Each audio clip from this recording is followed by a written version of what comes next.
Marcus stumbled upon 3 dying foals tied to a fence post, their ribs jutting through matted coats, while an enormous white stallion screamed in anguish from the other side. The broken veteran's hands were shaking when he reached for his knife, knowing this moment would either resurrect the man he used to be or finish what the war had started. Before we continue, don't forget to subscribe to the channel, like the video, and comment where in the world you're watching from. Let's go. The morning sun cast long shadows across the abandoned ranch on the outskirts of Montana, painting the dusty landscape in shades of gold and amber. Marcus Sullivan stood at the edge of his small property, his weathered hands gripping the fence post as he stared out at the vast emptiness that seemed to mirror something inside himself. At 52 years old, he carried the weight of too many memories, too many battles fought in distant lands that had left invisible scars deeper than any wound. 3 years had passed since Marcus returned from his final deployment, 3 years since the explosion that took his platoon and left him as the sole survivor. The physical injuries had healed, but the guilt, the nightmares, the constant replaying of that day, those wounds remained fresh. He had retreated to this small ranch in the middle of nowhere, seeking solitude and silence, hoping the open spaces would somehow fill the emptiness inside him. His only companions were the wind, the occasional coyote howling in the distance, and the memories he could never escape. That particular morning started like any other. Marcus rose before dawn, as he always did, unable to sleep past the early hours when the nightmares were strongest. He made his coffee in silence, the only sound the gentle clink of the mug against the counter.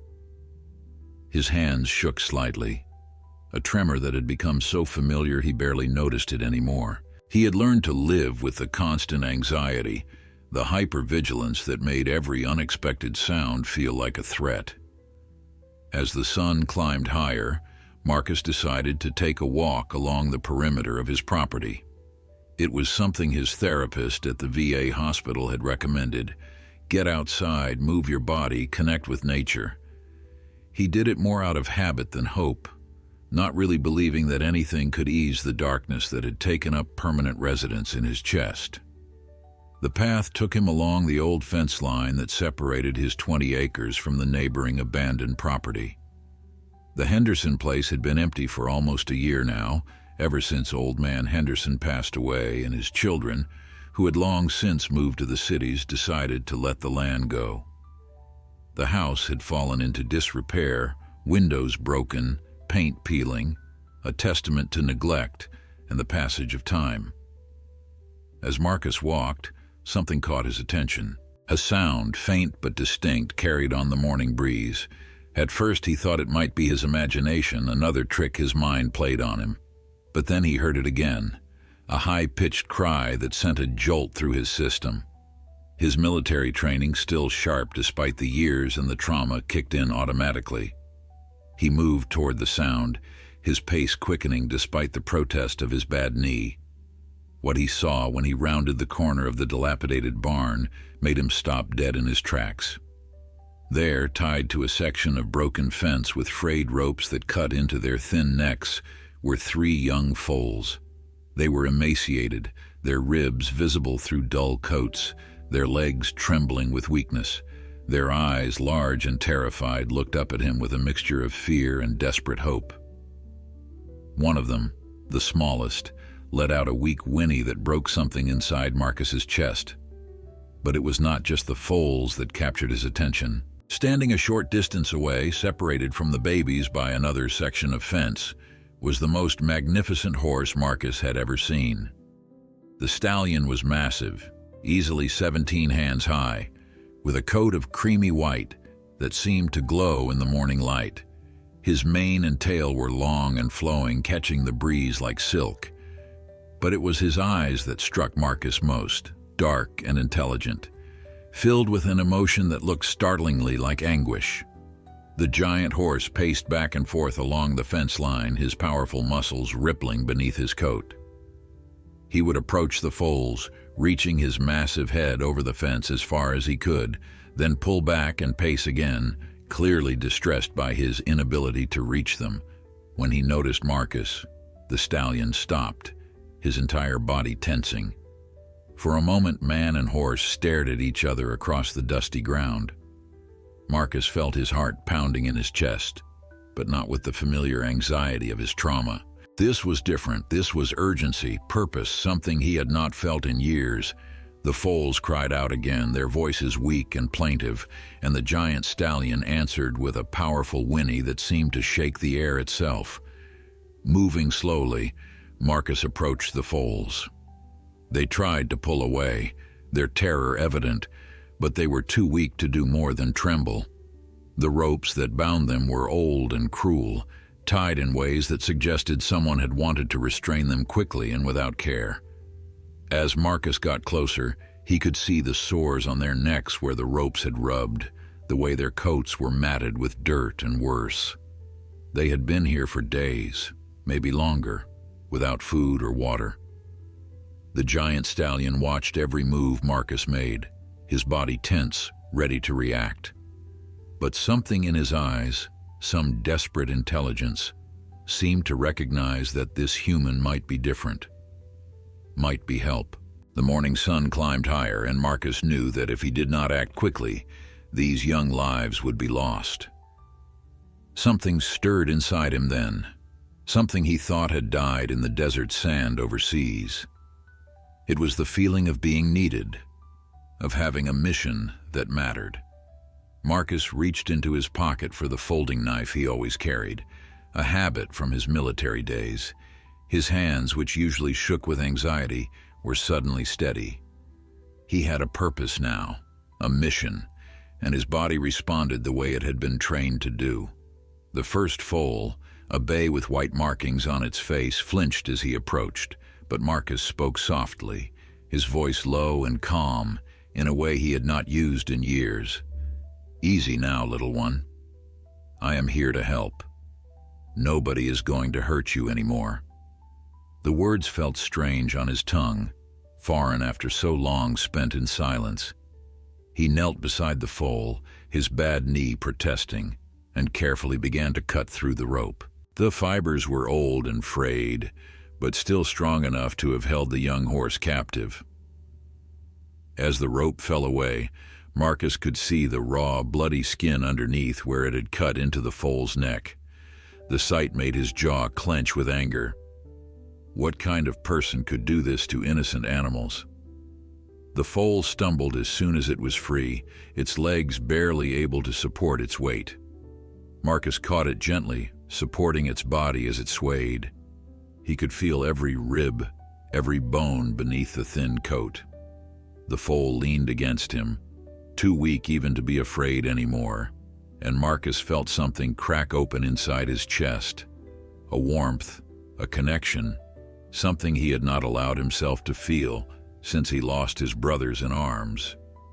The giant white stallion had stopped pacing and now stood perfectly still, watching intently.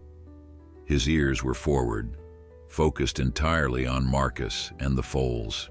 There was no aggression in his posture, only an intense concentration, as if he was assessing whether this human could be trusted. Marcus glanced up at him and their eyes met again. In that moment, something passed between them, an understanding that transcended words. The stallion seemed to nod, almost imperceptibly, and Marcus took it as permission to continue. The second foal was slightly larger than the first, a gray with darker points.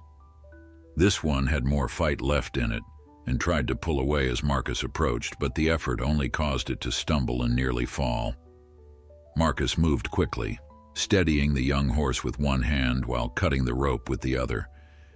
This foal had been tied even more tightly, and the rope had cut deeper into its flesh. Marcus worked carefully, talking softly the entire time, his voice creating a steady rhythm of reassurance. "You are going to be okay. All of you. I promise you that." The words came without thinking, promises he had no business making. He did not know if he could save them, if they were too far gone, if the damage was already too great. But something in him refused to accept defeat. These creatures needed him, and for the first time in 3 years, Marcus felt like maybe, just maybe, he could be the person someone needed. The third foal, the smallest and weakest, barely responded when Marcus reached it. Its eyes were half closed, its breathing shallow and labored. This one might not make it, Marcus thought, but he pushed the thought away immediately. Number. He would not lose this one. He would not lose any of them. He had lost too much already in his life. His hands worked quickly, cutting through the final rope, and he gathered the tiny foal into his arms. It weighed almost nothing, a fragile bundle of bones and matted hair. As soon as the third rope was cut, something remarkable happened. The giant stallion, who had been watching from behind the fence, suddenly reared up on his hind legs. For a moment, Marcus thought the horse might charge, and his body tensed in preparation.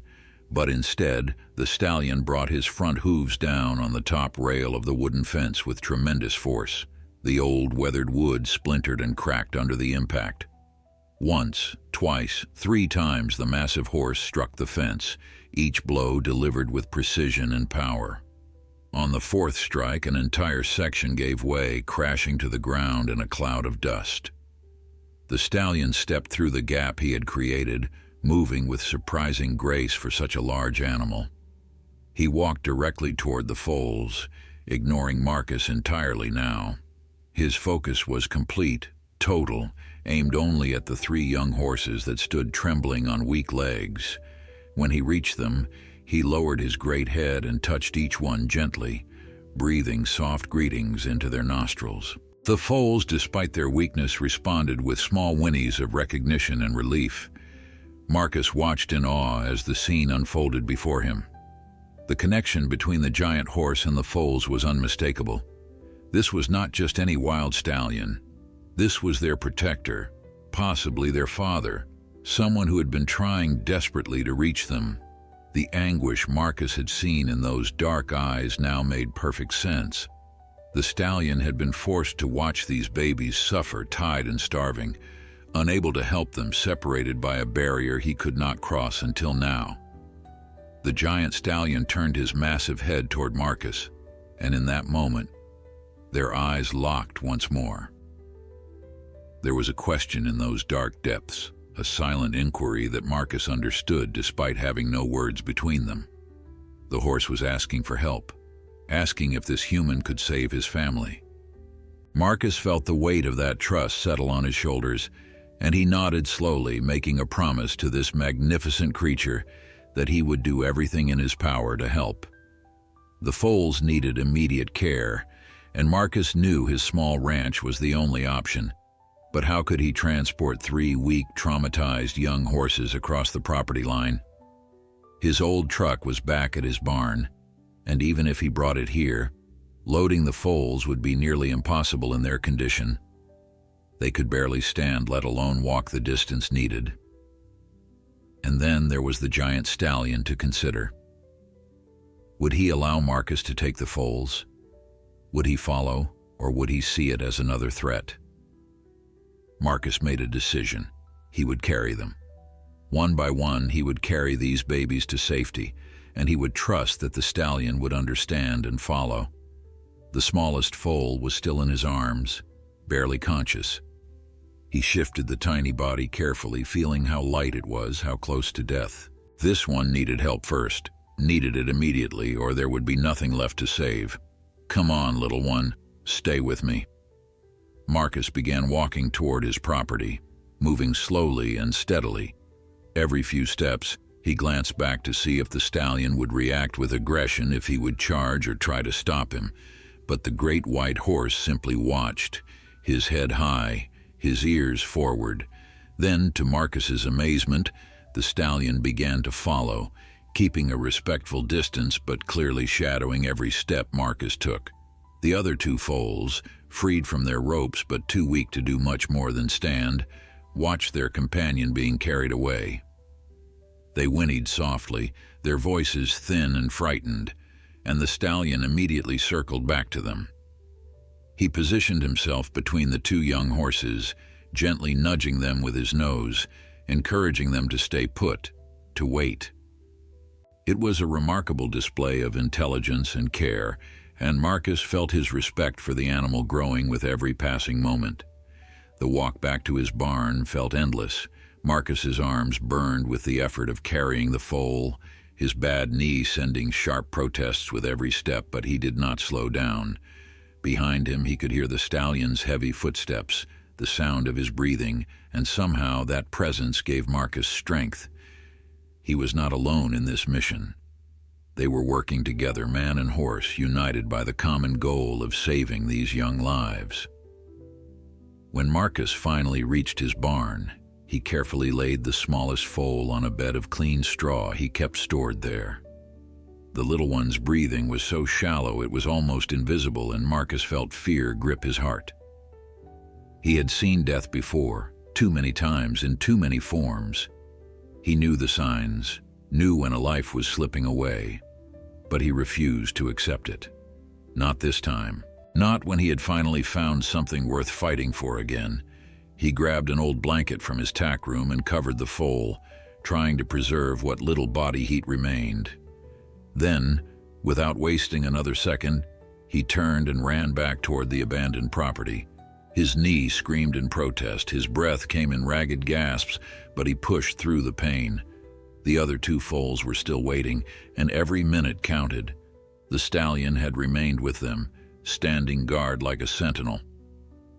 When Marcus appeared again, breathing hard and limping slightly, the horse watched him approach with what looked like approval in his eyes. Marcus went to the second foal, the gray one, and carefully lifted it into his arms. This one was slightly heavier than the first, but still far too light, still clearly suffering from severe malnutrition and dehydration. The journey back was harder the second time. Marcus's muscles trembled with exhaustion, and he had to stop twice to catch his breath and adjust his grip.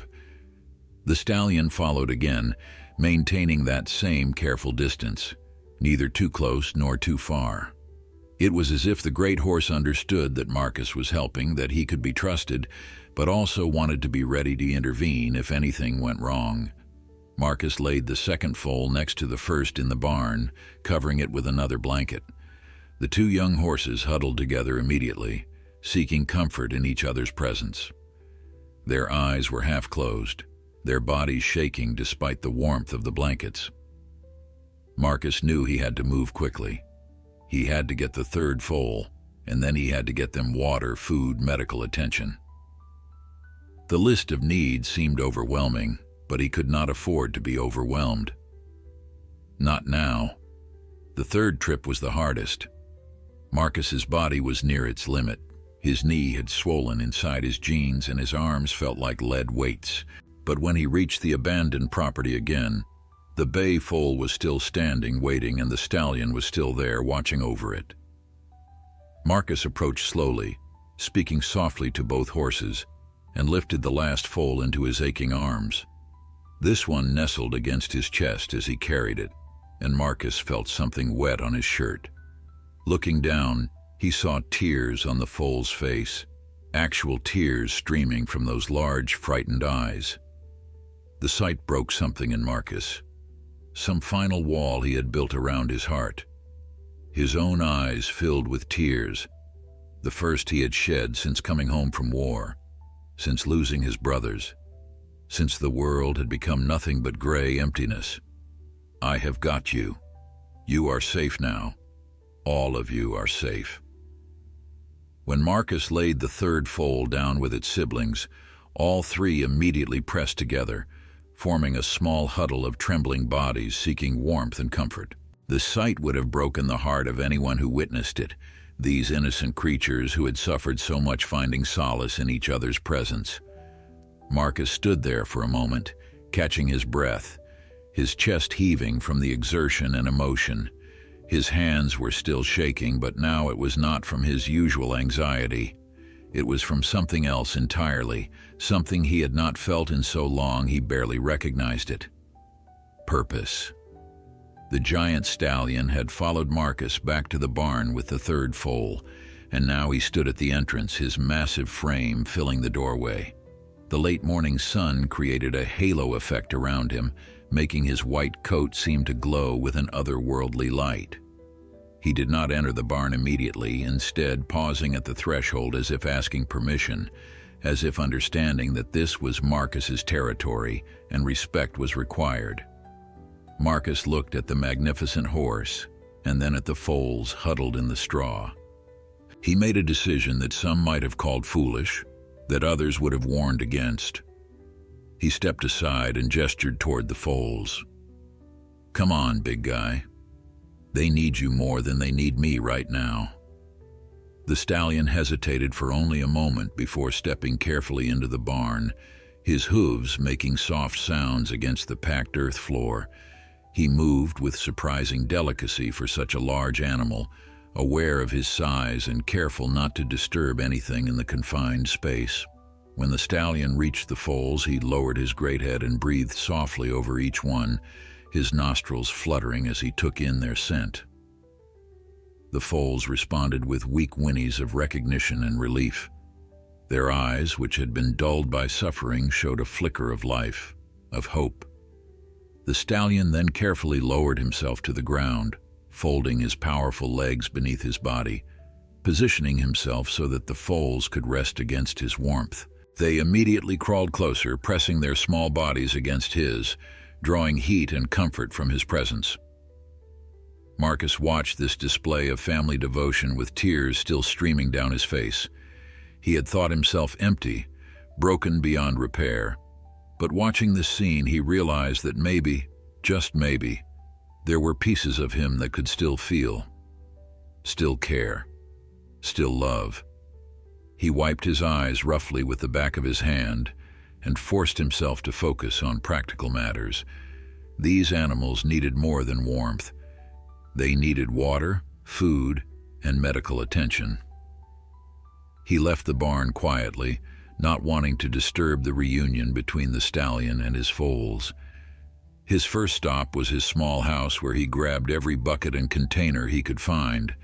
He filled them with clean, fresh water from his well, making sure it was not too cold, not wanting to shock their systems. He also gathered soft rags and the first aid supplies he kept for emergencies, though he knew these were inadequate for what the foals truly needed. When he returned to the barn, the scene had not changed.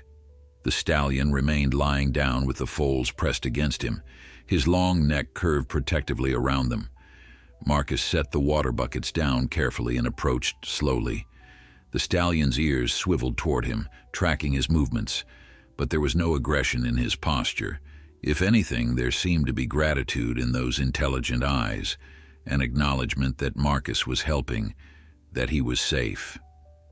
Marcus knelt beside the smallest foal, the one he had carried first, the one who worried him most. He dipped a rag in the water and carefully brought it to the foal's mouth, letting droplets fall onto its tongue. At first, there was no response, and Marcus's heart clenched with fear. But then, the foal's tongue moved, licking weakly at the moisture. It was a small sign, but it was something. It meant the little one was still fighting, still clinging to life.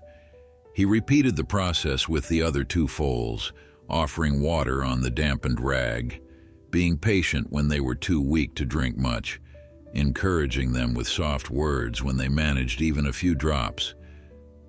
The stallion watched every movement, his eyes never leaving Marcus, but his body remained relaxed, allowing this human to tend to his family. It was a trust Marcus did not take lightly, a gift he knew was rare and precious. After getting some water into the foals, Marcus knew he needed professional help. These animals required more than he could provide with his limited supplies. He needed a veterinarian, someone who understood horses, who could assess the damage and prescribe proper treatment. The problem was that Marcus had isolated himself so thoroughly over the past 3 years that he barely knew his neighbors, let alone any local vets. He pulled out his cell phone, the one he rarely used, and searched for equine veterinarians in the area. There were several listings, but only one had emergency hours listed. Dr. Sarah Chen, her practice just 15 miles away. Marcus dialed the number with trembling fingers, hoping someone would answer, hoping it was not too late to save these young lives. The phone rang 3 times before a woman's voice answered, professional but warm. "This is Rocky Mountain Equine Care, Dr. Chen speaking. How can I help you?" Marcus found his voice catching in his throat. He had barely spoken to anyone in months, had avoided human contact as much as possible, and now he was trying to explain an emergency situation to a stranger. "Doctor, I need help. I found 3 foals. They were tied up and abandoned, starving. I do not know how long they have been without food or water. They are in bad shape, really bad. Please, can you come?" There was a pause on the other end of the line, and Marcus held his breath, terrified she would say no, that she was too busy, that it was too far. "Give me your address. I will be there in 20 minutes. Dr. Chen's voice was calm but carried an urgency that told Marcus she understood the gravity of the situation. He rattled off his address, his words tumbling over each other in his haste, and she assured him she was leaving immediately. When he hung up, Marcus felt a wave of relief so strong it nearly knocked him off his feet. Help was coming. These foals had a chance. He returned to the barn where the stallion remained with the foals, a living blanket of warmth and protection. Marcus noticed that the smallest foal had closed its eyes, and for a terrifying moment he thought it had passed, but then he saw the slight rise and fall of its chest. Still breathing, still fighting. He sat down on an overturned bucket near the entrance, close enough to keep watch, but far enough to give the horse family their space. The stallion lifted his head and looked directly at Marcus. In that gaze, Marcus saw intelligence, awareness, and something that looked remarkably like understanding. This was no ordinary wild horse. There was something different about him, something almost mystical in the way he seemed to comprehend the situation, the way he had waited for help, the way he had trusted a complete stranger with the lives of these foals. "Who are you?" Marcus whispered to the horse. "Where did you come from?" The stallion did not answer, of course, but continued to watch Marcus with those deep, knowing eyes. Marcus found himself talking anyway, his voice low and steady. "I do not know what happened to you all, how those babies ended up tied like that, or why you were separated from them. But I promise you this. I will do everything I can to make sure they survive. I have lost too much in my life already. I cannot lose them too." The words surprised Marcus even as he spoke them. He had not realized how much these animals had already come to mean to him, how in just a few hours they had awakened something in him that had been dormant for years, the need to protect, to care for something other than himself, the need to have a mission that mattered. Time seemed to crawl as Marcus waited for the veterinarian to arrive. He kept checking his watch, kept getting up to make sure the foals were still breathing, kept offering them water on the dampened rag. The stallion tolerated his presence with remarkable patience, never showing aggression, never trying to prevent Marcus from tending to the young ones. It was as if the horse had made the decision to trust this human completely, to allow him to be part of the rescue. Finally, Marcus heard the sound of tires on gravel. He jumped up and hurried outside, relief flooding through him as he saw a white truck with Rocky Mountain Equine Care painted on the side pulling up to his barn.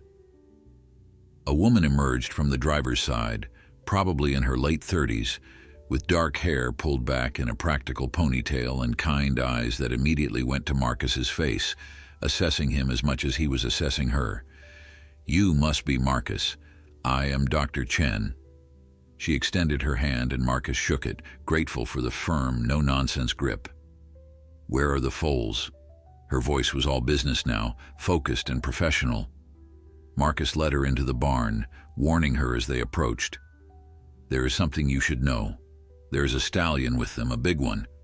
He has been protective but calm so far. I think he is their father or their guardian.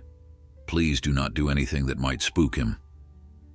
Dr. Chen paused at the barn entrance, taking in the scene before her. Her eyes widened slightly at the sight of the magnificent white stallion lying with the 3 emaciated foals pressed against him. She had clearly seen many things in her career, but this appeared to surprise even her. "That is a wild Mustang, a big one." She spoke softly, her voice filled with awe. "And those foals, they look like they might be his. This is remarkable. Wild stallions do not usually tolerate human presence around their young." Marcus stepped forward carefully, speaking in the same calm tone he had used before. "I know it sounds crazy, but I think he knows we are trying to help. He followed me here with them. He let me bring them to my barn. He has been watching everything I do, but he has not shown any aggression." Dr. Chen nodded slowly, clearly processing this information and deciding how to proceed. She moved with careful deliberation, keeping her movements smooth and predictable as she approached the family. The stallion's head came up immediately, his ears swiveling forward, his muscles tensing slightly. Dr. Chen stopped and held her position, letting the horse assess her, letting him see that she posed no threat. She spoke to him in a gentle voice. "Easy, big guy. I am here to help your babies. I am not going to hurt them or you. Just let me take a look at them, okay?" The stallion watched her for a long moment, and then, incredibly, he lowered his head again, as if giving permission. Dr. Chen approached the smallest foal first, the one Marcus had been most worried about. She knelt in the straw and began a quick but thorough examination, her hands moving expertly over the tiny body. Her expression grew more serious with each passing moment. Marcus saw her jaw tighten, saw the flash of anger in her eyes when she examined the rope burns on the foal's neck. This is criminal neglect. She moved to the second foal, repeating her examination with the same careful attention to detail. Then the third. When she finished, she sat back on her heels and looked at Marcus with an expression that was equal parts fury and determination. These foals are severely malnourished and dehydrated. They have rope burns that are infected, and their body temperatures are dangerously low. The smallest one is in critical condition, hours away from organ failure, maybe less. I need to start treatment immediately. Marcus felt his stomach drop. Organ failure. The words hit him like a physical blow. He had seen men die from their injuries in the war, had watched helplessly as medics worked frantically to save lives that were already slipping away. The memories threatened to overwhelm him, but he pushed them back. This was different. These foals had a chance. Dr. Chen was here. She could help them. "What do you need me to do?" His voice was steady despite the turmoil inside him. Dr. Chen was already moving toward her truck, her movements quick and efficient. "I need you to help me carry my equipment in. We will start with intravenous fluids to address the dehydration, then antibiotics for the infections. After that, we will see how they respond. The stallion, he is going to have to let me do this, or we have got a problem." Marcus and Dr. Chen made several trips to her truck, bringing in bags of fluids, medical supplies, syringes, and medications. The stallion watched each trip with those intense, intelligent eyes, but he did not move from his position with the foals. It was as if he understood that all this activity was in service of saving his family. When Dr. Chen knelt beside the smallest foal again, this time with a needle and IV line, the stallion's entire body tensed. Marcus acted on instinct. He moved to the stallion's side and placed his hand on the great horse's neck, feeling the powerful muscles beneath the silky coat. "Easy, friend. She is helping. I know needles look scary, but they are going to give them medicine, help them feel better." The stallion turned his head to look at Marcus, and for a moment they were locked in that wordless communication again. Then, remarkably, the stallion relaxed. Not completely, but enough. Enough to let Dr. Chen insert the IV line into the smallest foal's leg. Dr. Chen worked with practiced efficiency, setting up IV drips for all three foals. The clear fluid began flowing into their tiny bodies, carrying life-giving hydration and essential nutrients. She administered antibiotics, cleaned and dressed the rope burns, and covered each foal with thermal blankets from her truck to help raise their body temperatures. Through it all, the stallion watched but did not interfere, his trust in Marcus seemingly extending to the veterinarian as well.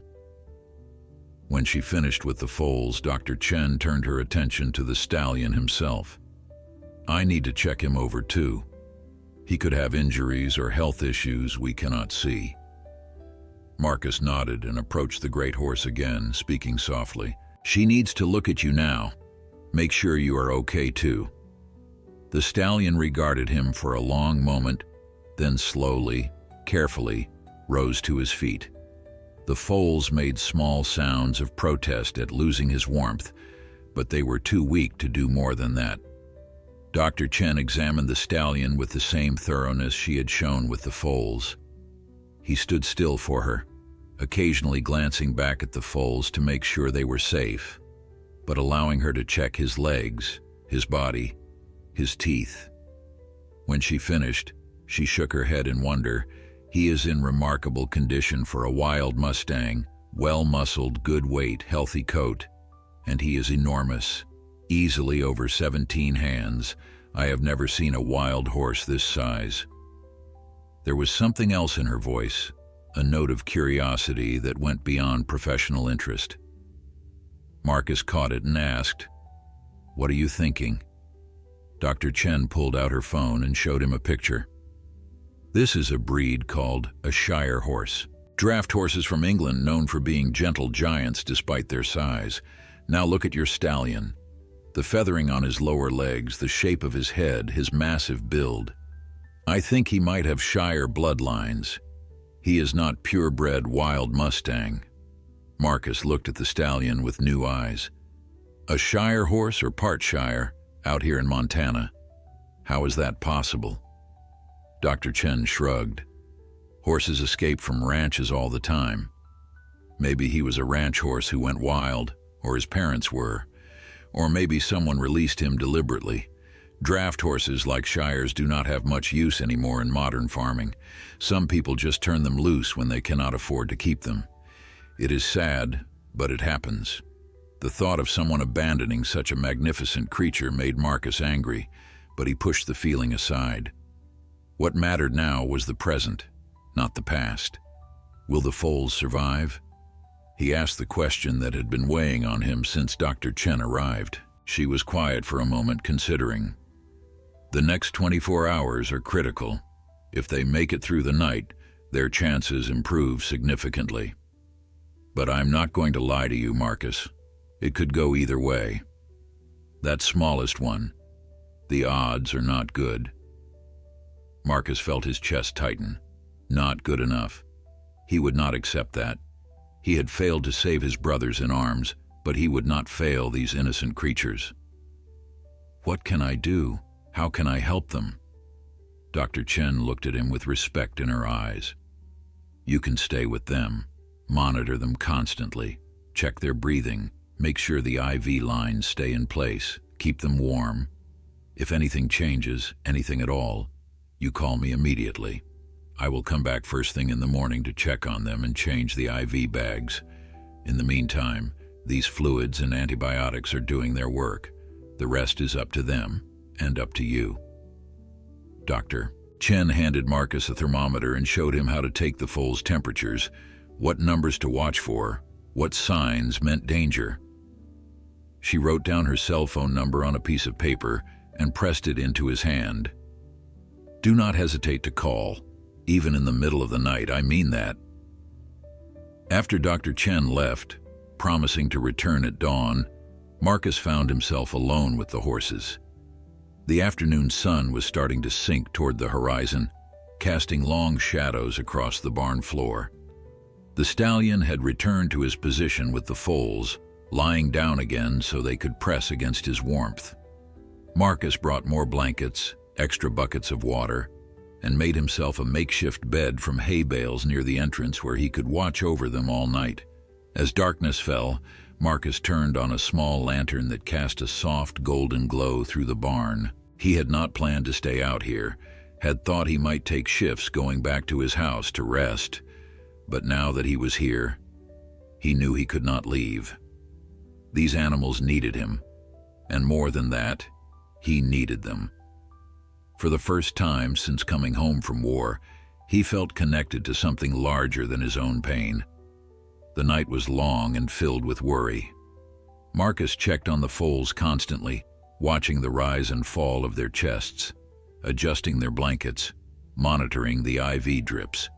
The smallest foal, the one he had carried first, the one Dr. Chen had said was in the most danger, barely moved. Its breathing was so shallow that several times Marcus had to place his hand near its nostrils just to feel the faint warmth of breath to reassure himself it was still alive.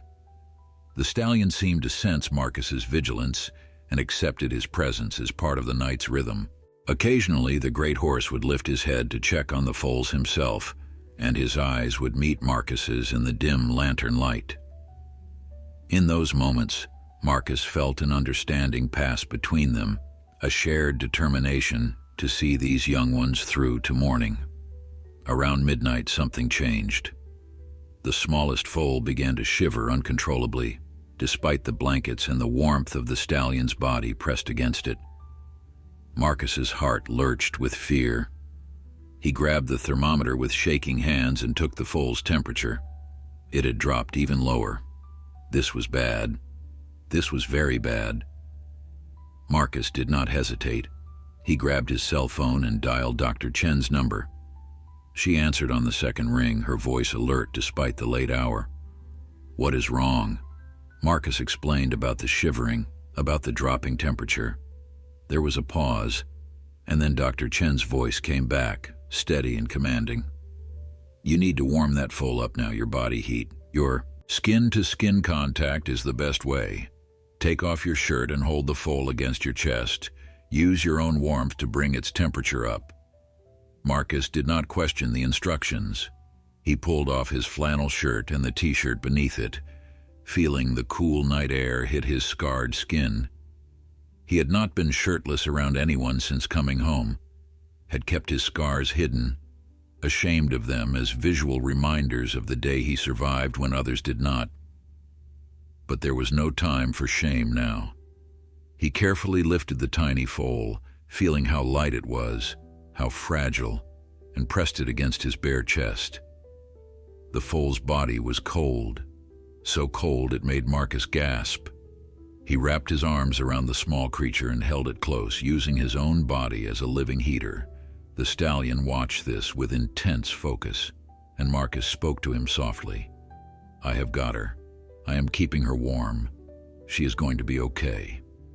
He said it as much to convince himself as to reassure the horse. Minutes passed. Marcus stayed perfectly still, barely breathing, focusing all his attention on transferring his warmth to the dying foal. He felt its heartbeat against his chest, weak and irregular. "Come on, little one, fight. You have to fight." He whispered the words like a prayer, like a plea to whatever powers might be listening. He had prayed before in the aftermath of the explosion, begging for his brothers to survive, but his prayers had gone unanswered then. "Please," he thought, "please let me save this one." Slowly, so slowly Marcus almost did not notice at first, the foal began to warm. The shivering lessened. The heartbeat against his chest grew a little stronger, a little more steady. Marcus felt tears streaming down his face, hot and unexpected. He had not cried since the first night home from deployment, had locked all his emotions away in a box he never intended to open. But here, in the dim lantern light of his barn, holding a dying animal against his bare chest, the box shattered. All the grief he had been holding, all the guilt and pain and rage came pouring out in silent tears that dripped onto the foal's thin coat. He cried for his lost brothers, for the life he would never get back, for the innocence these young animals had lost, for every unfair thing in a world that took too much from those who had too little. The stallion watched him cry, and there was something in those deep eyes that looked like compassion, like understanding that grief was part of healing. By the time the first hints of dawn began to lighten the sky, Marcus was exhausted. He had spent most of the night holding the smallest foal against his chest, only putting her down when he was certain her temperature had stabilized. His arms ached, his back was stiff from sitting in one position for so long, but none of that mattered. The foal was still breathing, still fighting, still alive. The other two foals had made it through the night as well, their conditions seeming to stabilize with the IV fluids and antibiotics. They were by no means out of danger, but they had survived the critical first night. Marcus allowed himself a small moment of hope. Maybe, just maybe, they would all make it. He carefully placed the smallest foal back against the stallion's warm body and pulled his shirts back on, suddenly aware of how cold he was himself.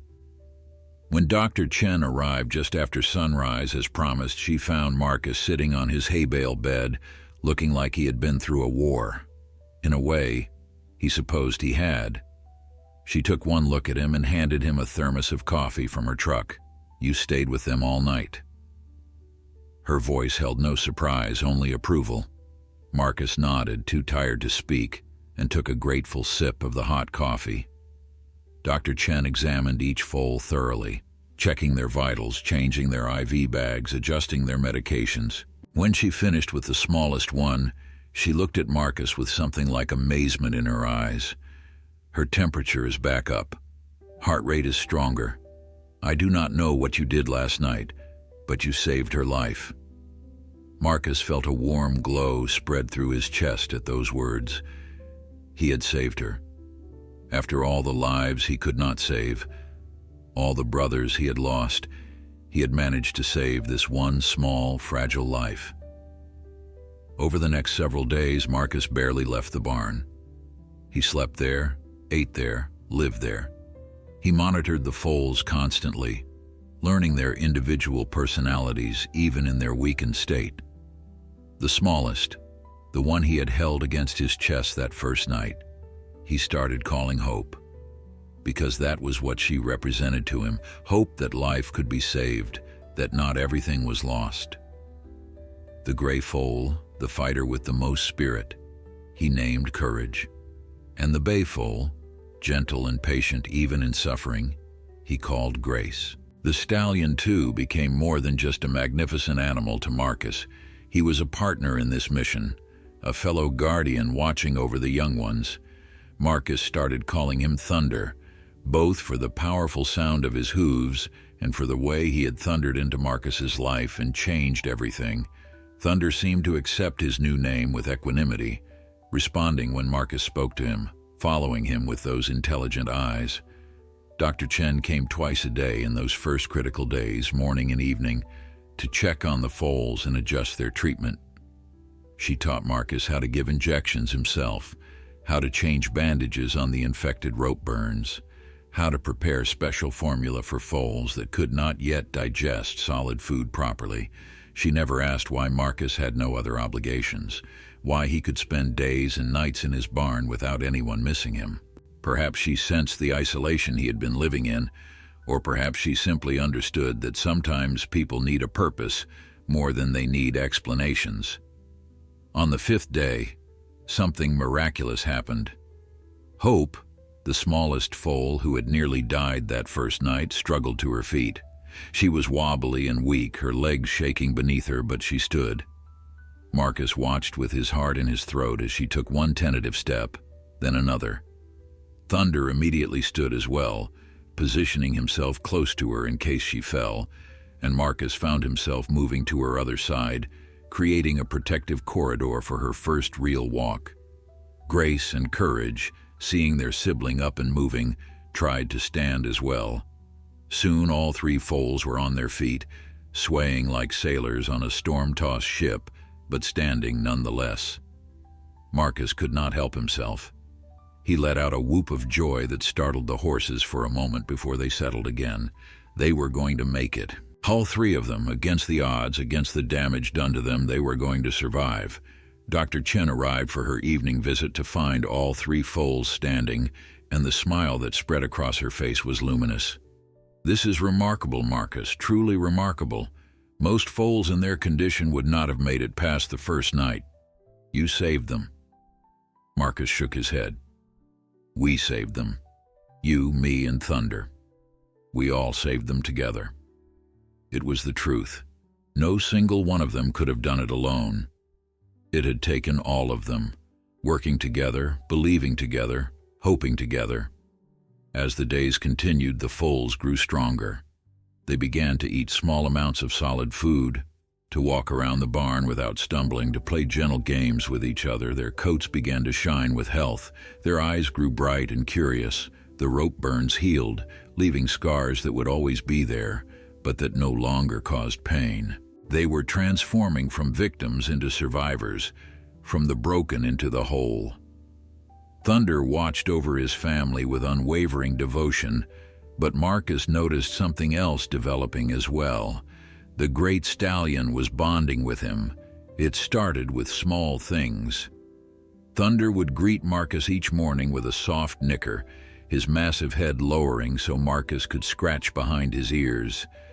When Marcus worked in the barn, cleaning stalls or preparing food, Thunder would follow him with his eyes, tracking his movements with an attention that went beyond simple vigilance. Sometimes the stallion would walk over and simply stand beside Marcus, not asking for anything, just being present in a way that felt like companionship. Marcus found himself talking to Thunder more and more, sharing thoughts he had never spoken aloud to anyone. He told the horse about the war, about the explosion, about the brothers he had lost. He talked about the nightmares that still woke him in the dark hours before dawn, about the guilt that sat like a stone in his chest, about the feeling that he did not deserve to have survived when better men had died. Thunder listened to it all, his ears swiveling toward Marcus's voice, his eyes calm and accepting. There was something healing in being heard without judgment, in speaking his pain to a creature who could not offer platitudes or false reassurances, but who could simply bear witness to his suffering. Marcus realized that for 3 years he had been trying to outrun his trauma by isolating himself, but isolation had only made the wounds fester. Now, caring for these horses, being needed by them, having a purpose larger than his own pain, he was finally beginning to heal. One afternoon, about 2 weeks after finding the foals, Marcus was sitting in the barn watching Hope, Grace, and Courage play together. They were running in circles, bucking and kicking their back legs in the pure joy of being young and alive. Their energy had returned, and with it, their natural exuberance. Marcus smiled watching them, feeling a warmth in his chest that he had almost forgotten was possible. Thunder came and stood beside him, and without thinking, Marcus reached up and rested his hand on the stallion's powerful shoulder. "You know what, Thunder? I think you saved me as much as I saved them." The words came out before Marcus had even formed the thought, but as soon as he spoke them, he knew they were true. These horses had given him back his life, had pulled him out of the darkness he had been drowning in. Thunder turned his head to look at Marcus, and in those intelligent eyes Marcus saw understanding, saw acceptance, saw something that looked remarkably like friendship. It was around this time that Marcus started receiving visitors. Word had spread through the small community about the rescue, about the veteran who had saved 3 dying foals and was caring for them along with their enormous guardian stallion. People were curious, and more than that, they were touched by the story. Marcus, who had avoided human contact for so long, found himself having to interact with neighbors he barely knew. The first visitor was Mrs. Patterson, an elderly woman who lived on the next property over. She brought apple pies and carrots for the horses and tears in her eyes as she watched the foals playing. "What you have done here is a miracle," she told Marcus, her voice shaking with emotion. "Those babies, they would have died without you. You are a hero." Marcus felt uncomfortable with the word hero. He had not felt like a hero since before the explosion, since before he became the sole survivor of his unit. But Mrs. Patterson's gratitude was genuine, and he accepted it with a quiet thank you. More visitors came. Families with children who wanted to see the foals, other horse owners who brought supplies and offers of help, even the local newspaper wanting to do a story. Marcus was overwhelmed at first, his instinct to retreat, to hide from all this attention. But Thunder seemed to sense his discomfort and would position himself between Marcus and the visitors, a gentle barrier that gave Marcus space while still allowing interaction. Dr. Chen noticed the change in Marcus during one of her visits. She pulled him aside while the foals were napping and said, "You know, when I first met you, I saw someone who was hurting, someone who had given up on a lot of things. But look at you now. You are engaged with your community. You are caring for these animals with such dedication. You are alive again." Marcus was quiet for a moment, considering her words. "These horses," he said finally, "they needed me to save them. But I think maybe I needed them to save me too." As the foals continued to grow stronger and healthier, Marcus knew he would eventually have to make some difficult decisions. The barn that had been adequate for emergency care was not suitable as a permanent home for 4 horses. He would need to build proper stalls, expand the pasture, install better fencing. It would take money he did not have, time and energy and resources. But for the first time in years, Marcus found himself thinking about the future, making plans, envisioning something beyond just getting through each day. He started making calls, reaching out to the VA about programs that helped veterans start farming or ranching businesses. He contacted local horse rescues to learn about proper care facilities and what would be needed to potentially take in more animals in the future. The seed of an idea was growing in his mind, a vision of turning his isolated property into a sanctuary, a place where both horses and humans who had been broken could find healing. Thunder seemed to approve of all this activity. The great stallion had claimed Marcus's property as his own, and he patrolled the fence lines like a sentinel, always watchful, always protective. The foals followed him everywhere, learning from him, growing under his guidance. They were a family, unconventional perhaps, but a family nonetheless. And somehow, without Marcus quite knowing how it happened, he had become part of that family too. 3 months after that fateful morning when Marcus had found the foals tied and dying, his property had transformed. With help from volunteers in the community, people who had been moved by the rescue story, Marcus had built proper stalls, expanded the pasture, and installed sturdy fencing. The barn had been repaired and winterized, ready for the cold Montana months ahead. What had once been a place of isolation and despair was now alive with purpose and hope. The foals had grown remarkably in that time. Hope, who had nearly died that first night pressed against Marcus's bare chest, was now strong and spirited, her coat glossy and healthy. She had a special bond with Marcus, following him around like a puppy, nuzzling his pockets for treats. Grace had grown into her name, moving with an elegance that belied her rough start in life.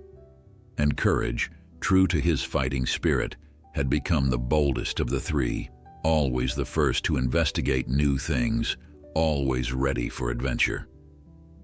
Thunder remained the patriarch, the protector, the one they all looked to for guidance. But his relationship with Marcus had deepened into something profound. The great stallion had chosen this human as his partner, his friend, his companion. Marcus had stopped thinking of Thunder as a wild horse who happened to be staying on his property.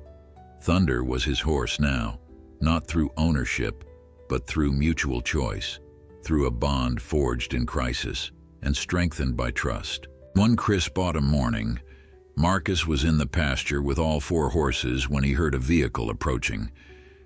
He looked up to see Dr. Chen's truck pulling into his driveway, and beside her truck was another vehicle he did not recognize.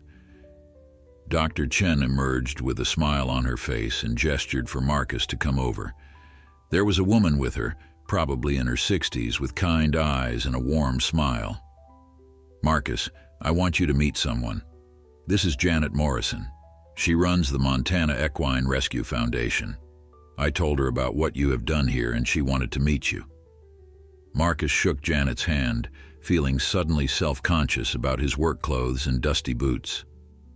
Janet looked past him to where Thunder and the foals were grazing peacefully in the morning sun. Dr. Chen told me the story, but seeing it with my own eyes is something else entirely. That stallion, he is magnificent. And those foals, you would never know they were at death's door just a few months ago. Janet explained that she had come with a proposition.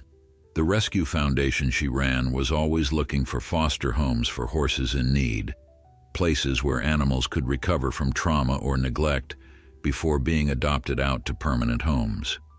She had been impressed by what Marcus had accomplished with Thunder and the foals, and she wondered if he might be interested in becoming an official foster provider for the foundation. They would help with costs, provide veterinary support, and offer training.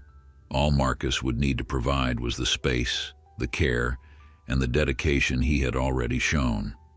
Marcus felt his heart racing as Janet talked. This was exactly what he had been dreaming about, the vision he had been forming of turning his property into a place of healing. But doubt crept in, the old familiar voice telling him he was not good enough, that he would fail, that he did not deserve this chance. He opened his mouth to decline, to make excuses, but then he felt something warm against his back. Thunder had walked up behind him and was standing there solid and present, and somehow that presence gave Marcus the courage he needed. "I would be honored," he said, and as the words left his mouth, he felt something shift inside him, some final piece of healing clicking into place. He was not just surviving anymore. He was living.